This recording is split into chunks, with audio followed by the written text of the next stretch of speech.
లవోదికే సంఘాన్ని గురించి దేవుడు మాట్లాడుతున్నాడు.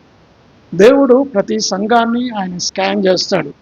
ఆయన కళ్ళు ఎక్స్రే కళ్ళు. ప్రతి సంఘంలో కూడా 7 సంఘాలు ఉన్నాయి. 7 సంఘాల్లో కూడా అన్ని సంఘాల గురించి దేవుడు మాట్లాడుతున్నాడు. ప్రతి సంఘంతో ముందు తాను ఎవరో తన గురించి తాను చెప్పుకుంటున్నాడు. ఆ తర్వాత సంఘంలో ఉన్న లోపాల గురించి చెప్తున్నాడు. ఆ తర్వాత సంఘంలో లోపాలు ఎలా సరిదిద్దుకోవాలో కూడా చెప్తున్నాడు. చూడండి ఎన్ని సంఘాలు ఉన్నాయి. ఎఫెసు సంఘం, స్ముర్న, పెర్గెము మొదటి అధ్యాయం 11వ వచనంలో ఉన్నాయి. ఎఫెసు, స్ముర్న, పెర్గెము, తుయతైరా, సార్దీసు, ఫిలదెల్ఫీ, లవోదికే అని 7 సంఘాలు. ఈ 7 సంఘాలతో యేసుప్రభువు వారు మాట్లాడుతున్నాడు. మొట్టమొదటిగా ఎఫెసు సంఘం, it was a careless church.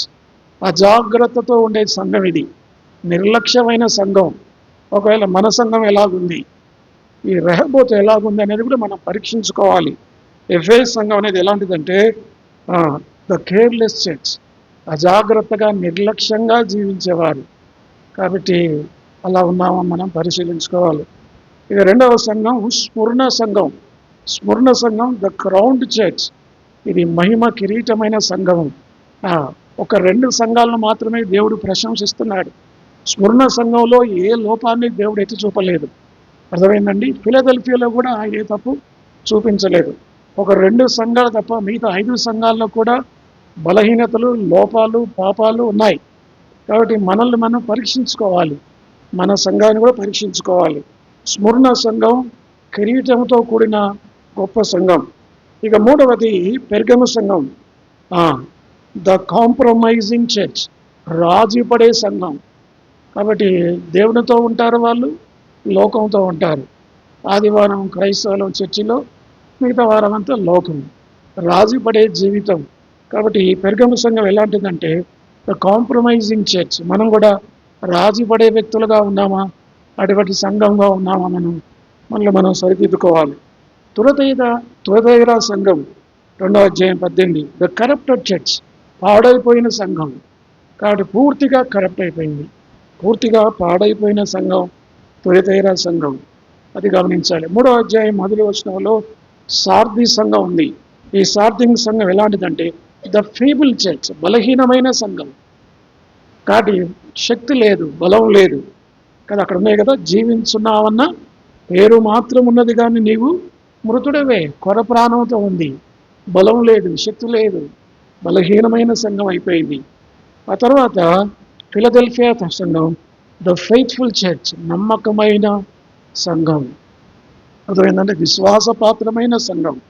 అది చివరికి 14వ వచనంలో ఉంది. ద ఫూలిష్ చర్చ్, బుద్ధిహీనమైన మూర్ఖమైన సంఘం లవోదికే సంఘం. ఈ లవోదికే సంఘాన్ని గురించి మనం ధ్యానం చేద్దాం. ఈ లవోదికే సంఘానికి గురించి ప్రభు తాను ఇంట్రడ్యూస్ చేసుకుంటున్నాడు. ప్రతి సంఘానికి ముందుగా ఆయన ఏమిటో ఆయన సుగుణాలు బయలుపరిచాడు.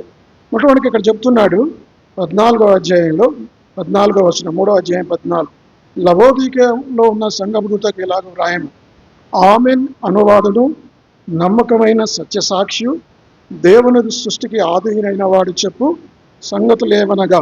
ఆమెన్ అనువాడు. ఆమెన్ అంటే అర్థం ఏంటిది? ఆమెన్ అంటే అవునుగాక. యెషయా గ్రంథం 65వ అధ్యాయం 16వ వచనం, అక్కడ ఉంటుంది ఆ మాట. యెషయా గ్రంథం 65వ అధ్యాయం 16వ వచనం దొరికిందా? ఈరోజు చదివేవాళ్ళు లేరు సంఘంలో. యెషయా కలుగునని కోరువాడు, నమ్మదగిన దేవుడు, ఆమెన్ అంటే ఆశీర్వదించేవాడు, కలుగునుగాక అని చెప్పేవాడు, దీవించునుగాక, ఆమెన్. కాబట్టి మన దేవుడు ఎప్పుడు కూడా ఆమెన్ అని చెప్తాడు. ఆమెన్ అనువాడు మన దేవుడు. యేసు ప్రభు వారు ఇప్పుడు కూడా ఏమంటాడు? ఆమెన్ అనాలి. మనం కూడా ఆమెన్ అనాలి, అవునుగాక, ఆశీర్వదించబడునుగాక అనాలి. రెండవది ఆయన నమ్మకమైన సత్యసాక్షి. ప్రభువైన యేసుక్రీస్తు వారు నమ్మకమైన వాడు, తండ్రికి నమ్మకంగా జీవించాడు. ఆయన సత్యవంతుడు, ఆయనలో ఏ అబద్ధం లేదు. యేసు ప్రభు వారే సత్యము.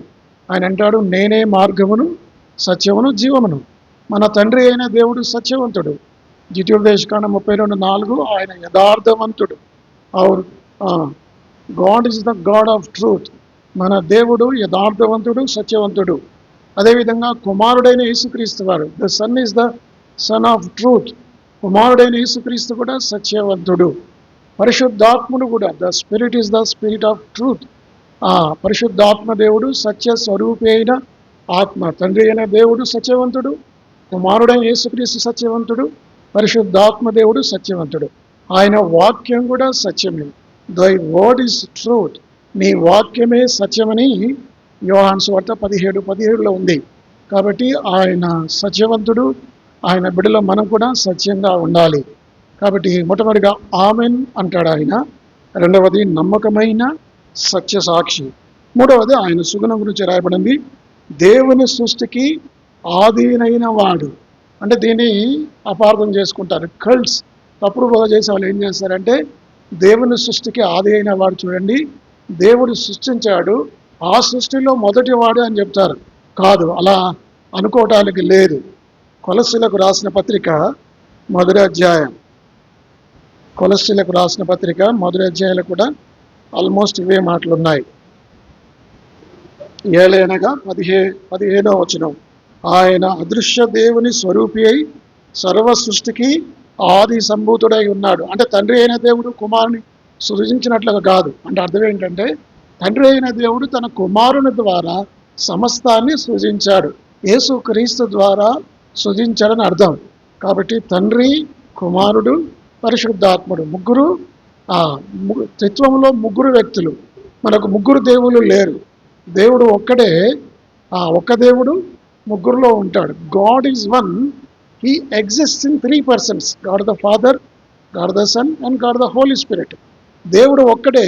ఒక్కడైన దేవుడు తండ్రిలోనూ ఉంటాడు, కుమారుల్లో ఉంటాడు, పరిశుద్ధాత్మలో ఉంటాడు. బైబిల్ మనకు దేవుడు ఒక్కడే అని చెబుతుంది. కాబట్టి ఆది సృష్టి, ఆది సంభూతుడు అంటే దేవుడైన తండ్రి అయిన దేవుడు కుమారుడైన యేసు ద్వారా సమస్తమైన సృష్టిని సృజించాడు. అంటే తండ్రి అయిన దేవుడు సృష్టికర్తే, కుమారుడైన యేసుక్రీస్తు సృష్టికర్తే, పరిశుద్ధాత్మ దేవుడు కూడా సృష్టికర్తే. ఇప్పుడు త్రిత్వం గురించి నేను మాట్లాడాను కానీ, కాబట్టి ఈ 3 సుగుణాలు ఇప్పుడు చెప్తున్నాడు. ఇప్పుడు ఆ సంఘం గురించి చెప్తున్నాడు. 3వ అధ్యాయం 15వ వచనం, నీ క్రియలు నేను ఎరుగుదును, నీవు చల్లగానయను వెచ్చగానయను లేవు. నీవు చల్లగానయను వెచ్చగానయను ఉండినా మేలు. ఇంకా చదవండి. ఉండక నులువెచ్చగా ఉన్నావు గనక. ఎందుకు ఈ మాటలు చెప్పాడంటే, ఈ లవోదికీయ సంఘం ఇంకొక 2 సంఘాల మధ్యలో ఉంటుంది. ఒకవైపు ఏమో హియరాపోలి అని ఒక సంఘం ఉంది. హియరాపోలిలో హాట్ వాటర్ వస్తుంది. ఆ రోజుల్లో కూడా మొదటి శతాబ్దంలో వాళ్ళు ఇలాంటి ఈ ట్యాప్స్ వాళ్ళు ఏర్పాటు చేసుకున్నారు. కొంత నాలెడ్జ్ అప్పటికి ఉంది, ఇరిగేషన్ డిపార్ట్మెంట్ కొంత ఉంది అప్పటికి. కాబట్టి ఈ హియరాపోలిలో వేడి నీళ్లు వచ్చేవి. మరొక వైపు ఇంకొక సంఘం ఉంది, ఈ లవోదికీయ ఇటువైపు.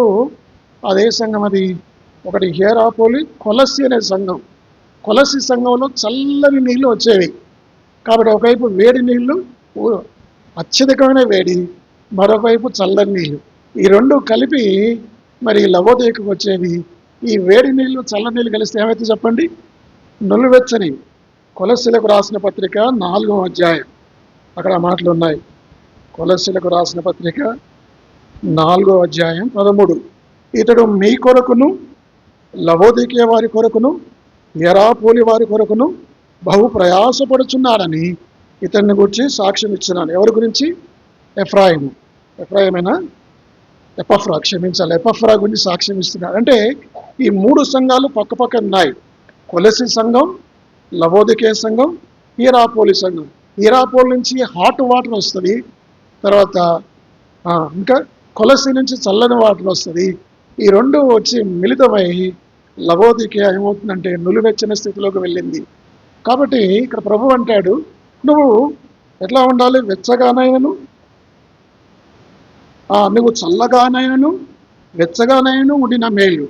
వెచ్చగా ఉండటం అంటే ఎట్లా? వెచ్చగా ఉండటం అంటే అర్థం ఏంటిది? వెచ్చగా ఉండటం అంటే బర్నింగ్ డిజైర్. వెచ్చగా ఉండటం అంటే ఎట్లా? అది బర్నింగ్ డిజైర్, గుండెలు మండిపోవాలి. లూకాసు వార్త 24వ అధ్యాయం 32వ వచనం. కొన్ని వచనాలు మీరు చదవాలి, తప్పదు. లూకాసు వార్త 24:32. అప్పుడు వారు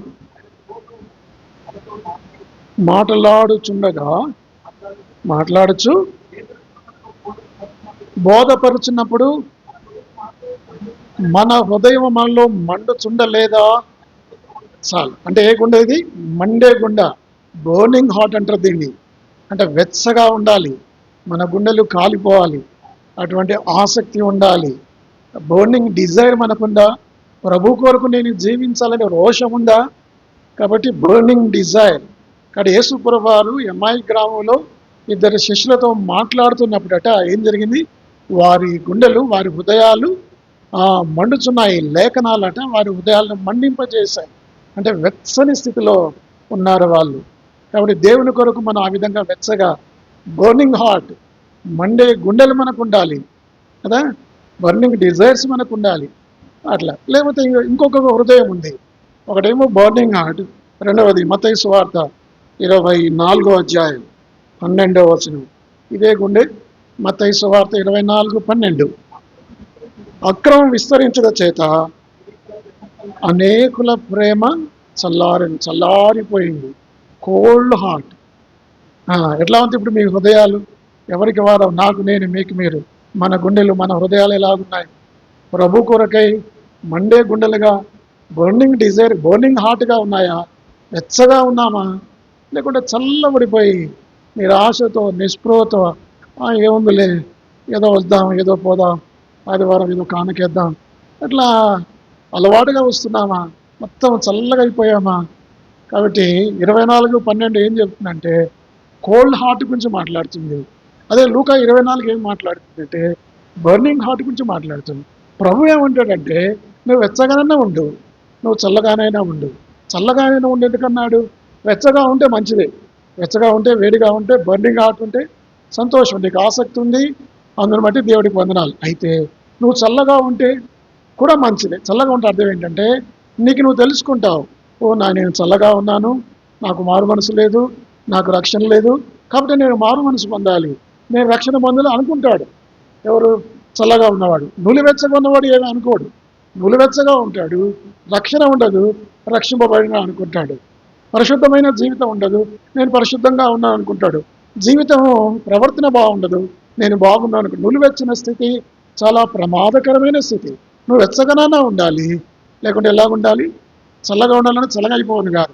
చల్లగా ఉన్నవాడు గ్రహించుకుంటాడు, అయ్యో నేను పాపం చేస్తున్నాను, నేను నా పాపాలు విడిచిపెట్టాలి, నేను ప్రభు దగ్గరికి వెళ్ళాలి, నేను పశ్చాత్తాపడాలి, నేను ప్రభు కొరకు జీవించాలి, నేను పరలోకం వెళ్ళాలని గ్రహించుకుంటాడు. నులివెచ్చని స్థితి చాలా ప్రమాదకరం.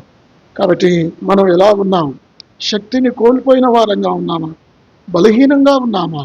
కాబట్టి మనం ఆత్మలో తృష్ణ కలిగి ఉండాలి. రోమిలకు రాసిన పత్రిక 12వ అధ్యాయం 11వ వచనం. రోమా 12:11 వచనం. ఆసక్తి విషయం మాన్యులు కాక ఆత్మయందు తీవ్రత గలవారై.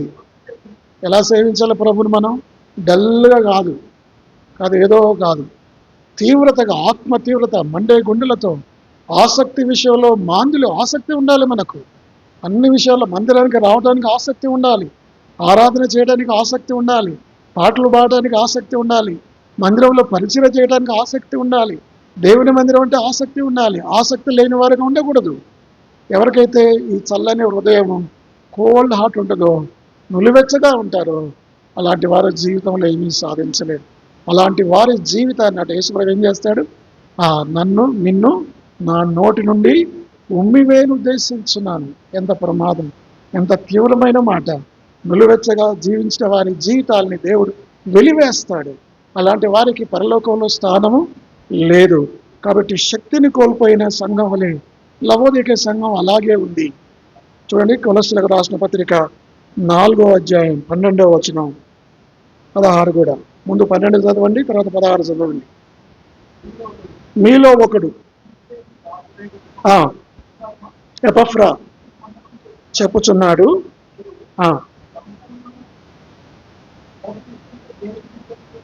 ఆ, ఇతడు ఎల్లప్పుడూ మీ కొరకు తన ప్రార్థనలో పోరాడుచున్నాడు. కాబట్టి ఎపఫ్రా ఎలాంటి వాడంటే పోరాడేవాడు, ఆసక్తి కలిగిన వాడు. 16వ వచనం చూడండి. ఈ పత్రిక మీరు చదివించుకున్న తర్వాత లవోదిక వారి సంఘములోను చదివించుడి. లవోదికకు వ్రాసి పంపిన పత్రికను మీరును చదివించుకోండి. లవోదిక సంఘం ఎలాంటి సంఘం? ఇప్పుడు మన సంఘం ఎలాగుంది? కానీ మన సంఘం ఎలాగుంది? బలహీనంగా ఉన్నామా? నులివెచ్చని స్థితిలో ఉన్నామా? పాడైపోయిన స్థితిలో ఉన్నామా? కాబట్టి అది మొదటి విషయం. అదే మాట మీరుకుంది. ఇక రెండవది చూడండి, ప్రకటన గ్రంథం 3వ అధ్యాయం 16వ వచనం చదివాము. 17వ వచనం ఆ మాట చదవండి. ఇంకెవరు చదవరా అమ్మా? చదవండి, చదువు కదా, చదువు.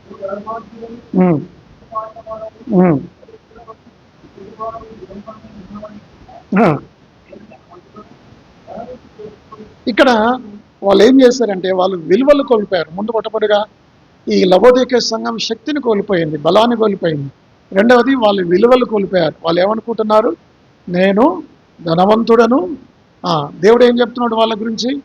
నీవు దరిద్రుడవును, దౌర్భాగ్యవును, దిక్కుమాలిన వాడని దేవుడు చెప్తే వాళ్ళ గురించి వాళ్ళు ఏమనుకుంటున్నారు చెప్పండి? నేను ధనవంతుడను, ధనవృద్ధి చేసుకున్నాను.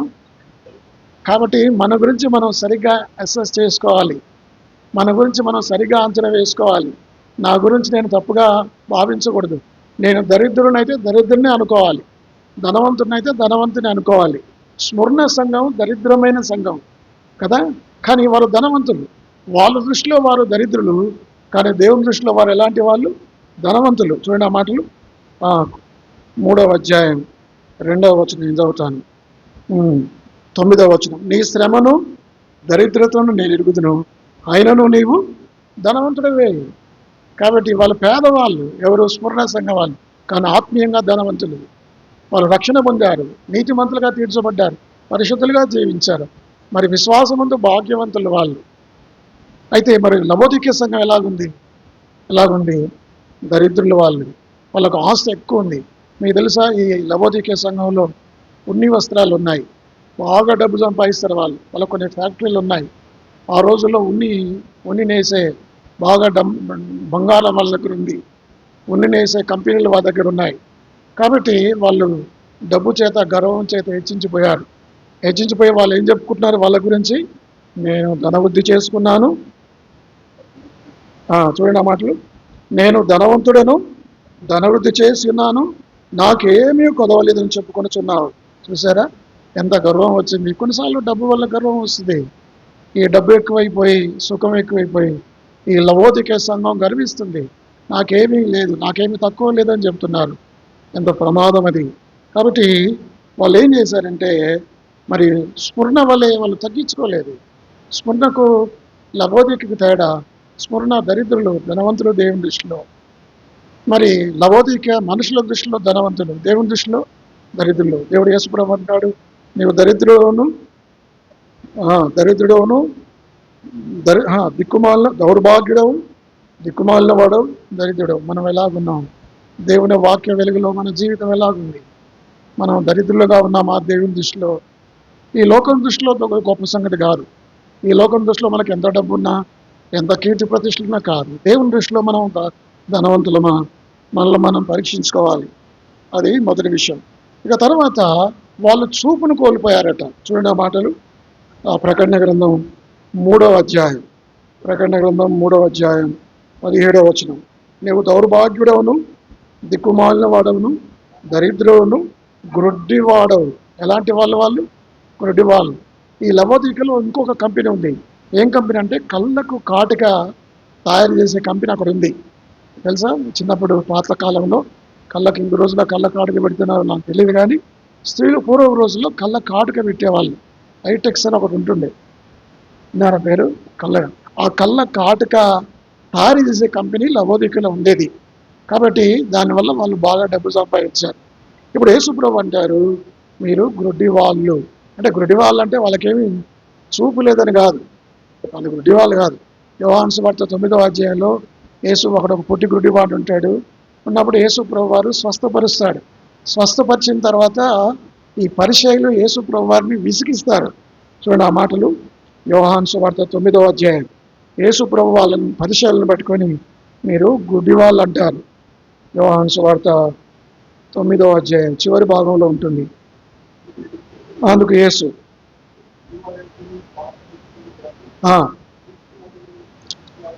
చూచున్నామని మీరు చెప్పుచున్నారు గనక మీ పాపములు నిలుచున్నావి.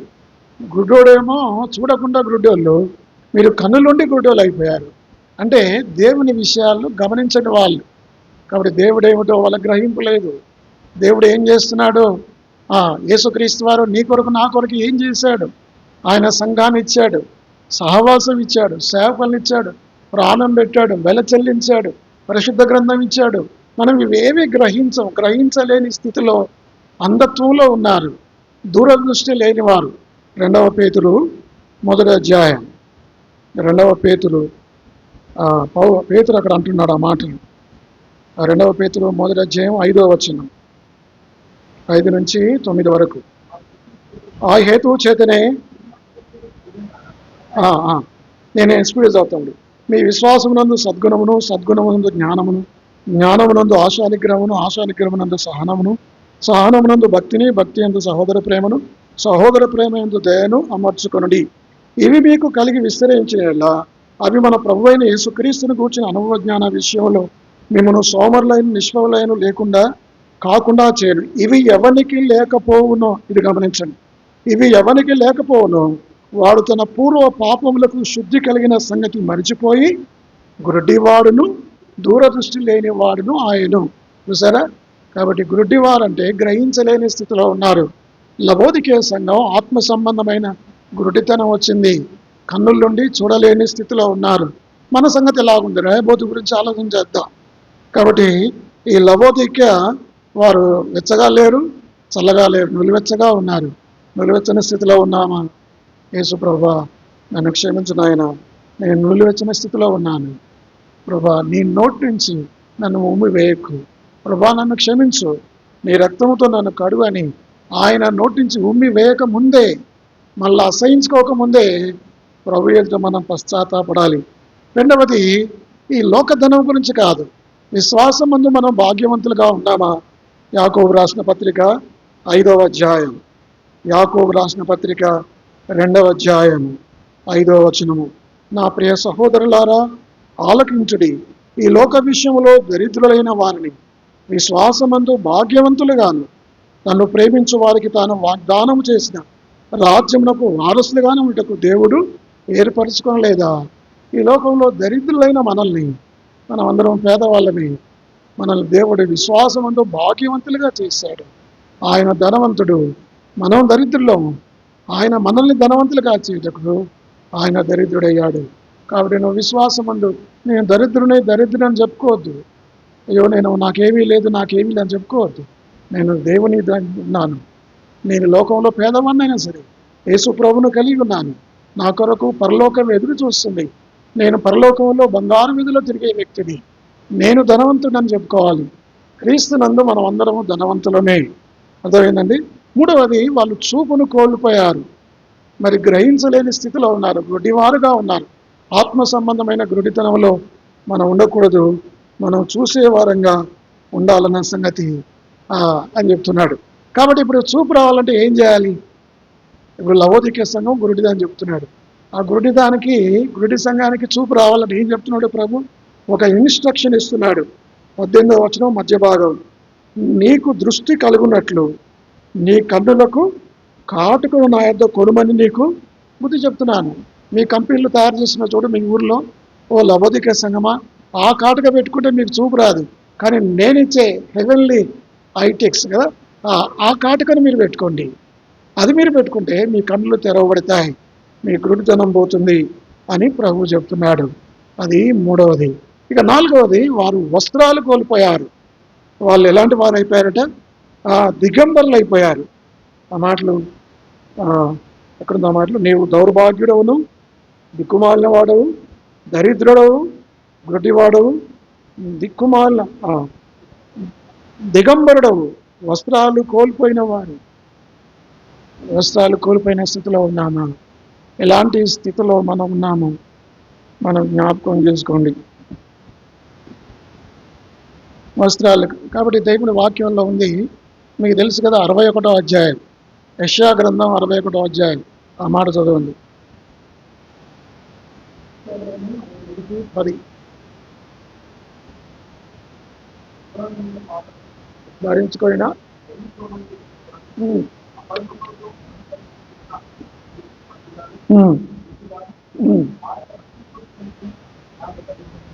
కాబట్టి ఏ వస్త్రాలు మనం ధరించుకోవాలి? చాలాసార్లు మనం పట్టు వస్త్రాలు, రేమండ్ వస్త్రాలు ధరించుకుంటాం, ఇది మంచిదే. కానీ దేవుడిచ్చే వస్త్రాలు ఎలాంటివంటే అది రక్షణ వస్త్రం. రెండవది నీతి అనే పైబట్ట. మీరు ప్రకటన గ్రంథం 19వ అధ్యాయంలో చూస్తే అవి పరిశుద్ధుల నీతి క్రియలు కదా. ప్రకటన గ్రంథం 19వ అధ్యాయం ఎలాంటి వస్త్రాలు విశ్వాసులకు ఇవ్వబడ్డాయి? పరిశుద్ధులకు ఇవ్వబడిన వస్త్రాలు. అక్కడ 8 చదువుతాను. మరియు ఆమె ధరించుకొనుటకు, ఆమె అంటే ఎవరు? సంఘము, మనమే. ఆమె ధరించుకొనుటకు ప్రకాశములను నిర్మలములైన సన్నపు నార బట్టలు ఆమెకి ఇవ్వబడును, అవి పరిశుద్ధుల నీతి క్రియలు. సాతానేమో వస్త్రాలు దొంగిలిస్తాడు. పాపం ఆదాము హవ్వల మహిమ వస్త్రాలు ఏం చేశాడు వాడు? ఆదాము సర్పం వచ్చి ఏం చేశాడు? దొంగిలించాడు. ఆదాము హవ్వలు దిగంబరులు అయ్యారు. దిగంబరత్వం దేని గుర్తు చెప్పండి? దిగంబరత్వం దేని గుర్తు? అవమానానికి గుర్తు. కాబట్టి ఈ స్కూలుకు, కాలేజీకి వెళ్ళే పిల్లలు, జీన్ ప్యాంట్ వేసుకునే పిల్లలు, చిరిగిన ఈ మోకాళ్ళ దగ్గర చిరిగిన ప్యాంట్లు వేసుకున్న పిల్లలు చూస్తే ఎంత కోపమో. కాబట్టి ఎందుకు మీకు బట్టలు లేవనిపిస్తుంది? అది అవమానాన్ని భావించట్లే వాళ్ళు ఏమనుకుంటున్నారు? దాన్ని ఫ్యాషన్ అనుకుంటున్నారు. కానీ అవమానం. చిరిగిన బట్టలు వేసుకుంటే అవమానం. దిగంబరమైన జీవితం. సాతాను దిగంబరులుగా చేస్తాడు. ఈ లవోదికే సంఘం వీళ్ళు ఎలాంటి వాళ్ళంటే వారు దిగంబరులు. వాళ్ళు అనుకుంటున్నారు మేము అన్ని వస్త్రాలు వేసుకుంటున్నాం, ఖరీదైన వస్త్రాలు వేసుకుంటున్నాం. వాళ్ళ దృష్టిలో అవి ఖరీదైన బట్టలు, కానీ దేవుని దృష్టిలో వాళ్ళు దిగంబరులు, అవమానకరంగా జీవిస్తున్నారు. కాబట్టి ప్రభు అంటాడు, ఏమంటాడు తెలుసా ఆయన? నీ దిగంబరత్వాన్ని నువ్వు కప్పుకోవాలంటే ఇన్స్ట్రక్షన్ ఆయన ఏం చెప్తున్నాడు చూడండి. ఆ మాటలు 18వ వచనంలో ఆయన చెప్తున్న మాటలు, నీ దిశముల సిగ్గు కనబడకుండాన్నట్లు ధరించుకొనుటకు తెల్లని వస్త్రములు. ఆదామవలు వాళ్ళ దిశముల సిగ్గు కనబడింది. ఆదామవలు ఏం చేశారు? వారి వస్త్రాలు తొలగిపోయిన దిగంబరులు అయిన తర్వాత పోయి చెట్టు చాటుకు దాచుకున్నారు. వారి అవమానాన్ని కప్పుకోవడానికి వారు ఏం చేసుకున్నారు? అంజురపాకులు కట్టుకున్నారు. ఈ అంజురపాకులు ఎంతసేపు ఉంటాయి చెప్పండి? ఎండే వస్తే ఎండిపోతాయి, రాలిపోతాయి. మరలా వారికి అవమానం, దిగంబరత్వం.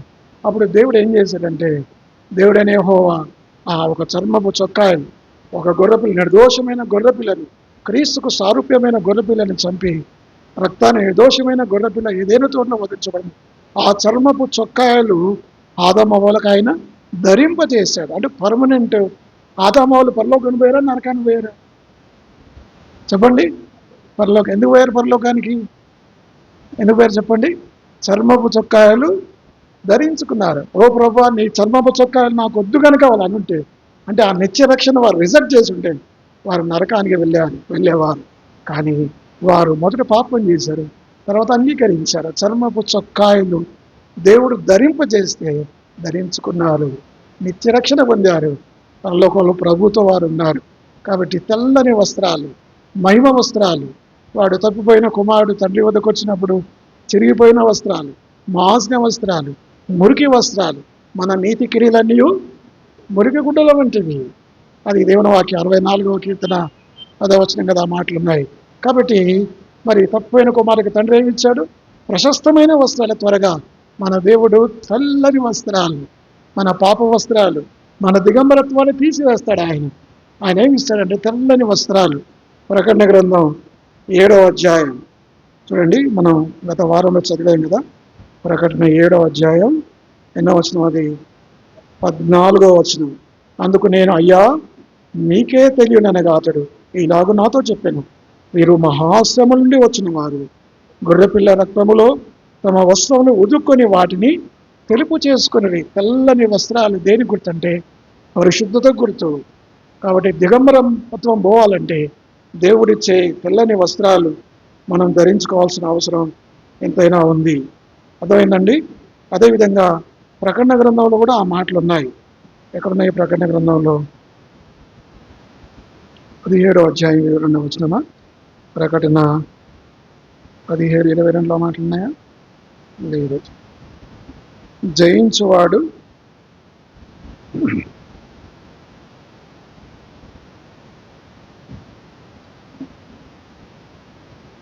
సర్లే ఇక్కడే ఉండొచ్చు.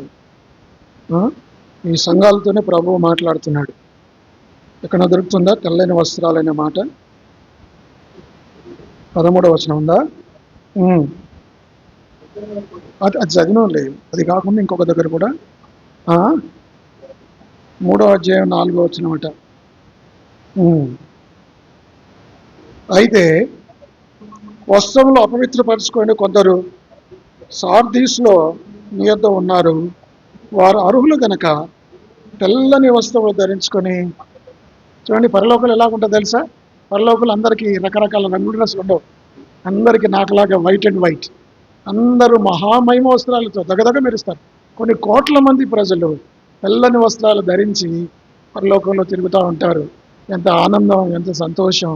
కాబట్టి ప్రభు అంటాడు, నీ దిగంబరత్వం పోవాలంటే, నీ అవమానం పోవాలంటే బిడ్డ, నేను ఇచ్చే తెల్లని వస్త్రాలు నువ్వు ధరించుకో.